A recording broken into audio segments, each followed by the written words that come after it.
한번 이 동굴 안의 신비의 세계를 한번 인도해 드릴까요? 예, 예.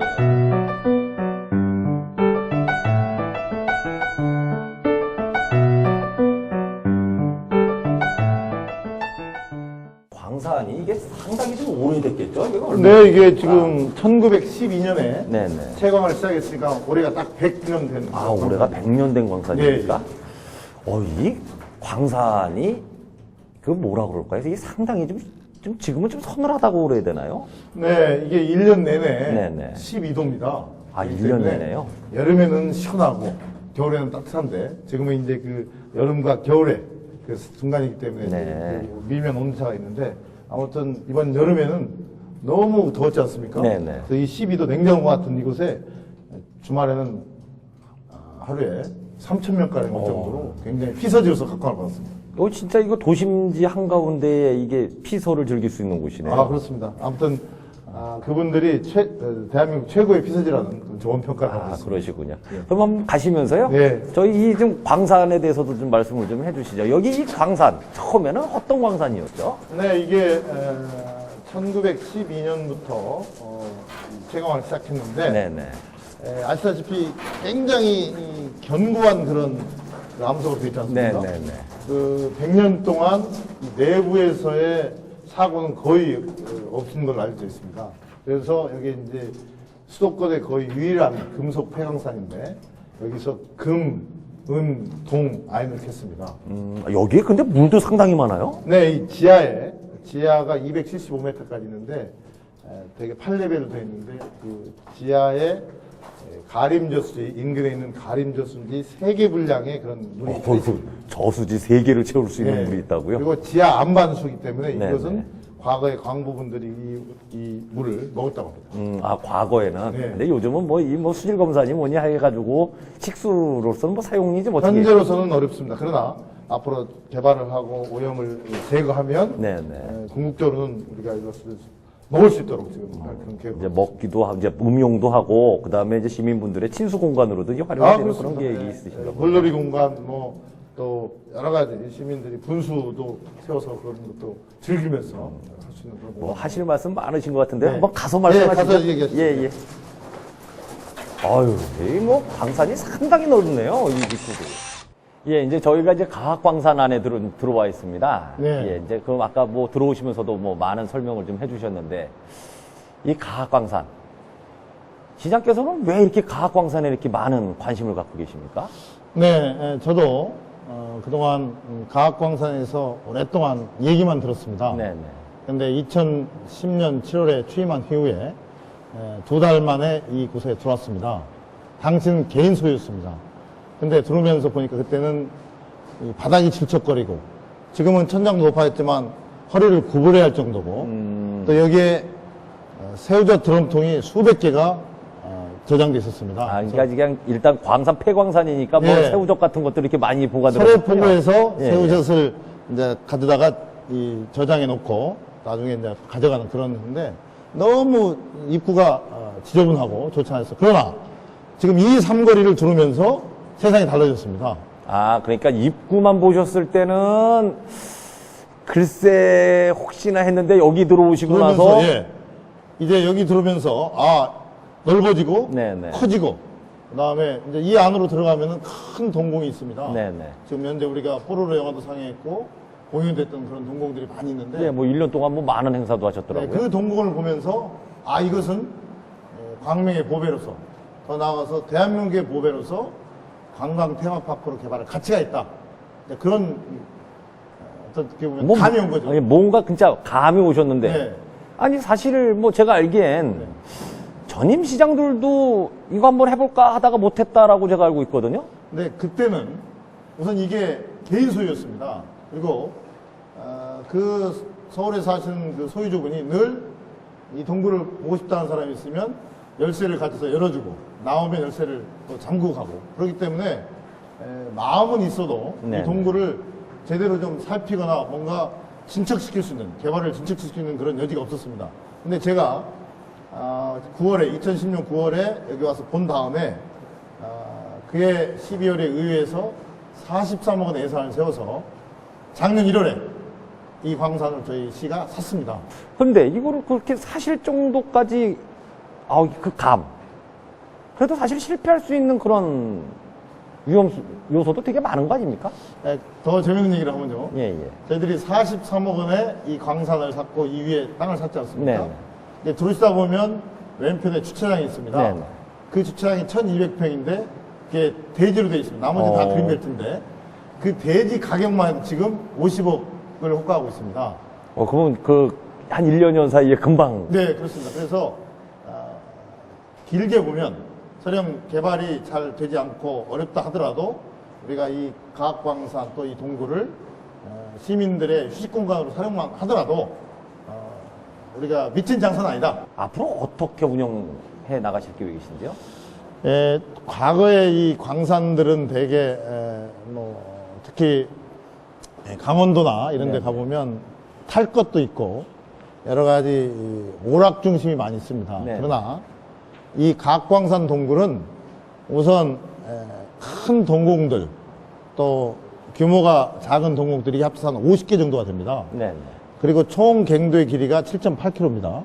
또 지하가 275m까지 있고 지하 275m 예요? 예, 지하 8레벨까지 있습니다. 그래서 우리는 그러한 여러 가지 그 공간의 특성, 그다음에 견고한 이 암석, 네. 그다음에 우리 이 지하를 또 활용해서 우선은 문화, 레저의 콘텐츠가 풍부한 그런 복합 문화, 레저 이 공간으로 지금 만들 계획을 갖고 있고요. 예를 들어서 지금까지 우리가 해왔듯이 공연을 하고 네.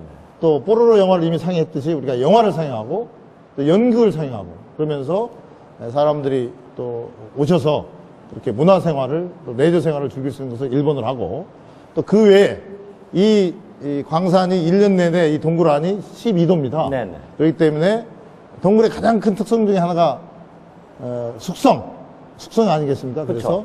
그래서 이제 와인이라든지 또 발효식품이라든지 또 그런 관련 식물이라든지 이런 것들도 숙성하고 재배하고 때로는 판매하는 또 체험하는 그런 공간도 지금 활용할 수 있는 방안들을 모색하고 있습니다. 그런데 제가 여기 가학광산을 좀 오다 보니까 사실 좀 아쉬운 게 좀 있었습니다. 뭐였냐면 이 훌륭한 이런 자원이 있는데 사실은 여기까지 들어오는 그 주변이 그렇게 시민들이 이렇게 찾아올 만한 그런 공간이 없더라고요. 네, 그렇습니다. 지금까지는 우선은 접근할 수 있는 교통수단이 많지 않습니다. 네네. 물론 우리 시가 작년부터 버스 노선을 신설했고 여러 가지 그 교통 편의를 계속 증가시키고는 있지만 우선 접근할 수 있는 교통수단을 더 확충하는 게 일본이고 네. 그다음에 지입로가 굉장히 협소합니다. 그래서 이번에 우리 시가 한 10억 원을 예산을 들여서 내년 초에 폭 8m로 이 지입로를 확장을 하려고 하는데 마침 또 김문수 도지사께서 도에서 예산을 지원해 주겠다고 약속을 해서 그렇게 지입로를 확장하고 또 교통 편을 추가로 늘리고 그러면 좀 접근성도 좋아지지 않을까 그런 생각을 하고 있습니다. 여기 뭐 실질적으로는 그게 이제 광명 역세권 개발이라고 하는 것과 맞물려 있는 것으로 알고 있습니다. 그렇습니다. 광명 역세권 개발 사실 지금까지 좀 지지부진합니다. 처음에 제가 이 동굴을 세계적인 관광 테마파크로 개발하는 의도가 있었습니다. 네. 왜냐하면 우리 이 광명은 KTX 광명역과 역세권이 있습니다. 그게 2004년에 국비 4,068억 원을 들여서 원래 출발력으로 지었지 않습니까? 네네.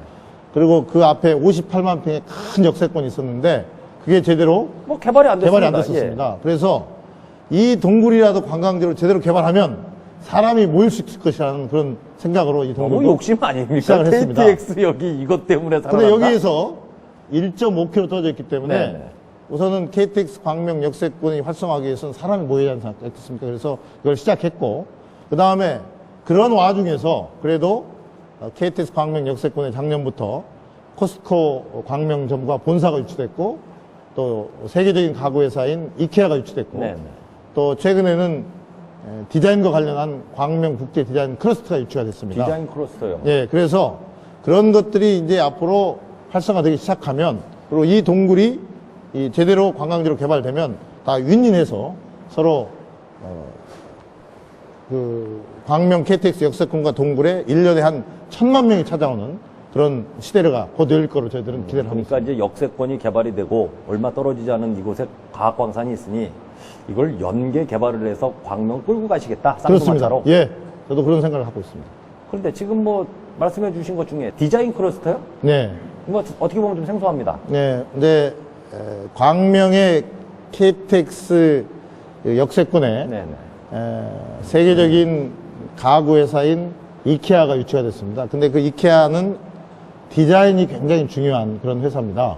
뭐 가구 자체가 디자인이 제일 예, 그래서 중요하겠죠. 근데 그런 것이 유치된 것을 본 세계적인 디자이너인 김영세 회장, 이노 디자인 그룹의 김영세 회장님과 그 다른 기업인들이 힘을 모아가지고 그러면 그 이케아의 바로 건너편에 디자인과 LED 산업이 주축이 되는, 특히 디자인이 주축이 되는 그런 집적 단지를 좀 만들고 싶다.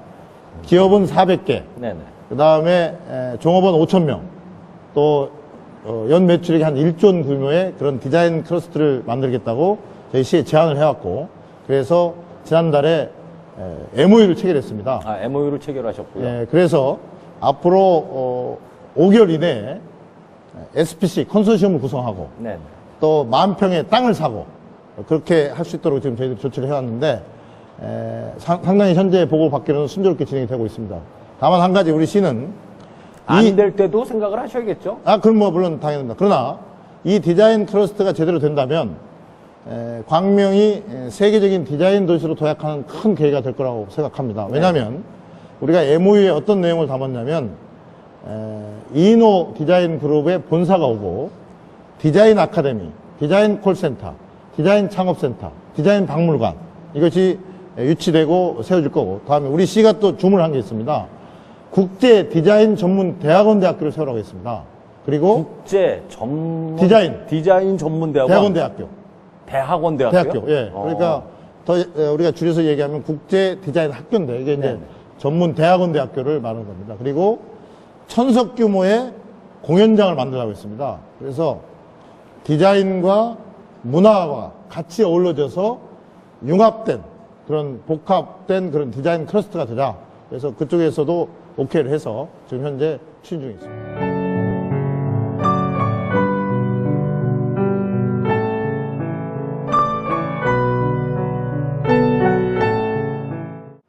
지금 올해 2012년도 뭐 아직도 한 달이 조금 더 남았거든요. 그래도 본인 스스로 한번 평가를 하신다면 네, 어떻습니까? 아시다시피 사실 광명이라는 게 서울의 유성도시, 네네. 베드타운 이미지가 강하지 않습니까? 네, 광명이 특별히 내세울 것도 없었습니다. 제가 말씀드렸지만 그나마 KTX 광명역과 역세권이 있었는데 네네. 또 이 동굴이 새로 개발돼서 이렇게 진행되고 있는데 이것들은 그 나름대로 지금 잘 현재까지는 진행이 되고 있습니다. 또 한 가지 광명의 수건이 뭐였냐면 교육입니다. 바로 인근에 서울 목동이고 또 안양 평촌이 있고 그래서 이 목동으로들 많이 갔어요. 많이 갔죠. 네. 그리고 특히 광명은 젊은 부부들, 고학력의 젊은 부부들이 많이 이사 와서 살고 계시기 때문에 지금 죄송한 표현인데 목동 살자니 너무 비싸고 네, 좀 떨어져 있긴 하지만 좀 싸고 네. 서울 가깝고 그렇습니다. 뭐 광명이라는 애착심보다는 서울 가까우니까 그렇습니다. 처음에는 다 그렇게 봅니다. 근데 이 교육이 제대로 되지 않고는 광명은 늘 떠나는 도시, 네네. 뜨내기 도시 그런 이미지로 갈 수밖에 없기 때문에 제가 시장 2년 동안에 교육에 대해서 모든 것에 앞서서 투자를 했고 관심을 가졌습니다. 그래서 지금은 그러니까 시장으로 재임하신 지 2년이 지금 지나가시는 거죠? 네, 그렇습니다. 내년이면 이제 3년 차. 네, 그래서 그 교육에 대한 투자가 서서히 효과를 나타내서 이제는 목동에서도 또 안양에서도 인근 도시에서도 교육 때문에 우리 혁신교육, 혁신학교라는 그 교육 때문에 맞아. 광명이 그 혁신교육 도시로 진짜 지정돼 그렇습니다. 있죠? 예, 그래서 교육 때문에 지금 혁신교육 때문에 혁신교육 사업 때문에 많이 이사를 오고 있습니다. 네네. 과거에 교육 때문에 떠나는 광명에서 이제 교육 때문에 찾아오는 광명. 그래서 그런 면에서도 씨를 뿌린 것들이 이제 조금씩 발화를 하고 있습니다. 그래서 비록 지난 2년 동안 또 올 한 해가 힘들었긴 하지만 조금씩 성과가 나타나고 시민들이 조금씩 만족해가는 모습을 보면서 보람도 느끼고 더 잘하겠다는 그런 여러 가지 생각을 많이 하게 됩니다. 그러니까 시장 재임 기간이 4년이잖아요. 네. 그중에서 지금 딱 절반 지나가신 건데. 그렇습니다. 근데 절반 동안에 그래도 광면 역세권에 대한 개발에 대한 희망과 그리고 과학광산 그리고 교육에 있어서는 그래도 자부할 수 있다. 네, 저는 뭐 나름대로 물론 시민 여러분께서 그런 평가를 해주셔야 되겠지만 제 스스로는 그런 면에서 조금씩 진전이 있기 때문에 이 앞으로 이 세 가지 예. 가장 어떻게 보면 이제 트라이앵글 형태로 가장 중심적인 이야기가 될 것 같은데요. 앞으로 남은 2년 시장께서도 무슨 또 이 계획이 있으실 텐데 완성을 되겠습니까 이게? 그래서 이제 사실 2년 너무 짧은 거 아니에요? 저도 시장이고 또 정치를 하는 사람이기 때문에 제 임기 중에 뭔가 성과를 내야 한다는 그런 생각도 있습니다. 네네. 그러나 이 광산을 제가 이 광산을 보면서 이 동굴을 보면서 이런 생각을 해봤습니다. 서두르면 나중에 실패하고 또 실패하면 이게 애물단지가 되고 시민과 시에 큰 부담이 될 거라는 생각을 해봤습니다. 네네. 그래서 서두르지 않고 차분하게 할 수 있는 것부터 그리고 예산을 많이 쓰지 않는 범위 내에서 차분히 해나가려는 생각을 갖고 있습니다. 마침 이 동굴 개발과 관련해서는 경기도 김문수 지사와 또 경기건강공사 사장과 함께 저희들이 MOU를 맺었습니다. 그래서 현재 경기도로부터 많은 지원을 받고 있습니다. 현재까지 40억을 일단 받았고 땅값도 올랐잖아요. 네, 40억을 받았고 또 추가로 지금 10억을 더 받기로 했는데 근데 그것은 무슨 얘기냐면 그렇게 다른 관련 기관과 또 국내 기업들과 끊임없이 서로 협력하고 또 서로 대화를 통해서 이 광산 개발을 좀 더 중장기적으로 가져갈 생각을 갖고 지금 있고요. 뭐 여러 가지 말씀을 좀 해주시고 있습니다. 근데 이게 책에 들어가 있는 얘기더라고요. 요번에 어떻게 단체장으로서 시장으로서 출판 기념회를 하셨어요? 네, 며칠 전에 제가 출판 기념회를 했습니다. 물론 지난 2년 동안을 뭐 나름대로 정리해보고 싶은 생각도 있어서 그리고 네. 또 앞으로 남은 2년을 이런 정리를 통해서 여러 가지 한번 새롭게 나름대로 구상을 해보겠다는 그런 생각들을 했는데 우선 업무에 바쁘다 보니까 책 내는 게 쉽지는 않았습니다. 그러나 제가 이제 언론인 기자 출시다 보니까 틈틈이 메모하고 그래서 책을 냈는데 거기에 뭐 회고록 형태로 작성이 되셨죠? 거기에 이제 지난 2년 동안 제가 했던 여러 가지 네네. 일들, 또 우리 시민과 함께 했던 여러 가지 기쁘고 슬프고, 뭐 좋았던 일들, 이런 것들을 많이 담았습니다. 그래서 이제 이번에 특히 많은 시민들께서 오셔서 격려해 주시고 성원해 주셔서 더 좀 책임감도 느끼고 앞으로 남은 2년 기간 또 시민을 위해서, 시를 위해서 더 열심히 해야겠다, 혼신의 노력을 다하겠다, 그런 다짐도 해봤습니다. 책 제목이 어떻게 되시죠? 기대하시라 광명입니다. 아, 기대하시라 광명. 뭘 기대합니까? 분명히 이렇게 생각을 할 수도 있거든요. 이 책을 통해서 시민분들께 전달하고 싶은 핵심을 간단하게 말씀하신다면 어떤 겁니까? 네, 그동안 광명이 아까 처음 말씀드린 대로 서울의 유성도시 베드타운이었고 늘 왔다 거쳐가는 그런 도시 이미지가 컸습니다. 네.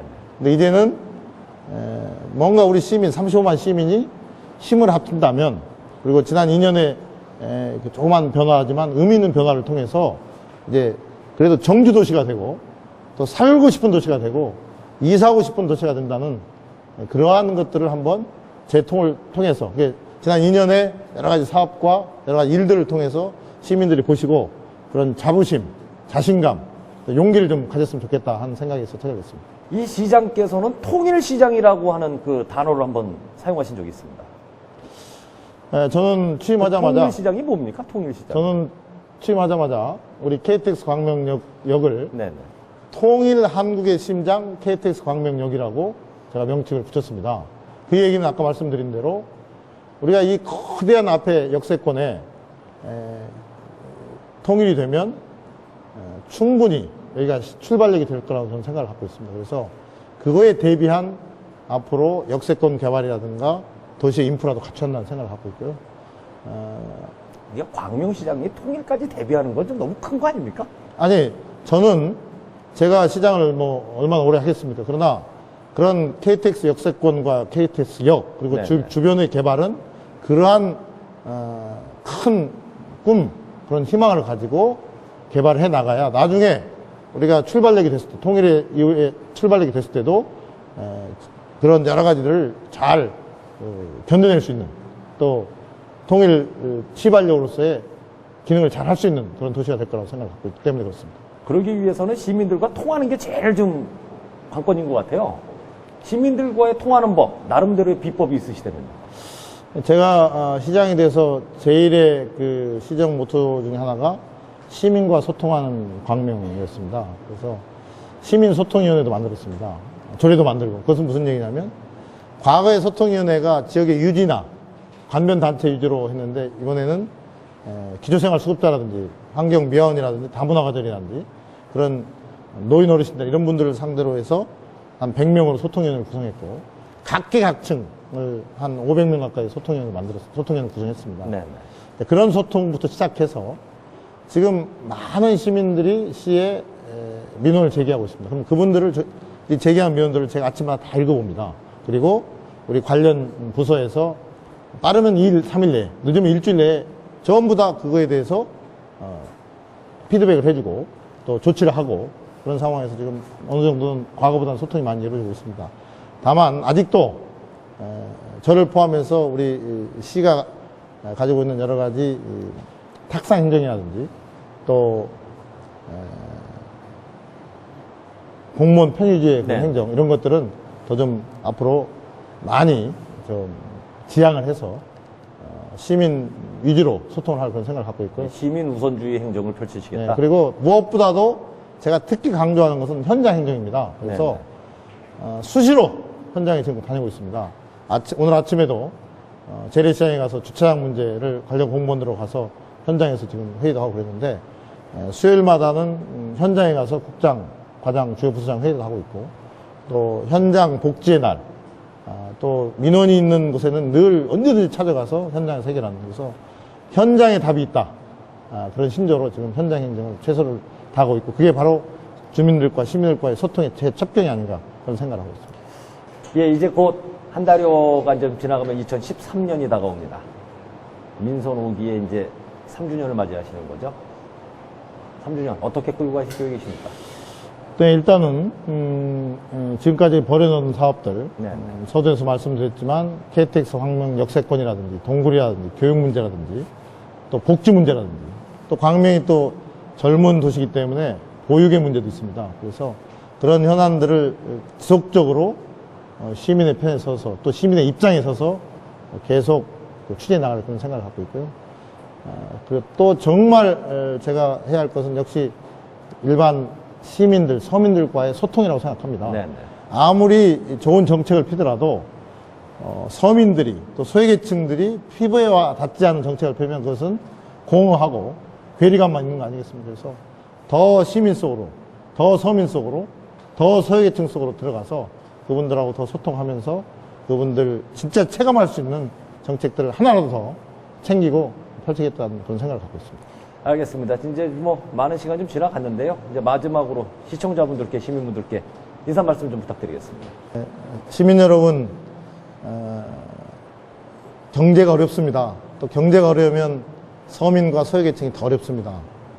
이럴 때 그래도 서로 격려하고 위로하고 또 복지에 눈을 돌리고 또 서민들과 함께 그 아픔을 같이 하는 그런 행정이 저는 중요하다고 생각하고 있습니다. 그래서 저부터 더 현장에서 더 소외되고 어려운 분들과 함께 부대끼면서 그분들의 삶을 하나하나 더 챙기고 더 함께 하겠다는 그런 각오로 뛰겠습니다. 이것은 저나 우리 시의 공무원들만 할 수 있는 일은 아니라고 생각합니다. 35만 시민이 같이 뜻을 모아주고 같이 화합하고 또 좋은 미래를 위해서 함께 뛸 때 이게 우리 광명이 정말 살기 좋은 또 정말 와보고 싶은 그런 도시가 되리라고 생각합니다. 저부터 열심히 뛰겠습니다. 시민 여러분 늘 함께 해주셔서 고맙지만 함께 명품 도시 광명을 만들어 봤으면 좋겠습니다.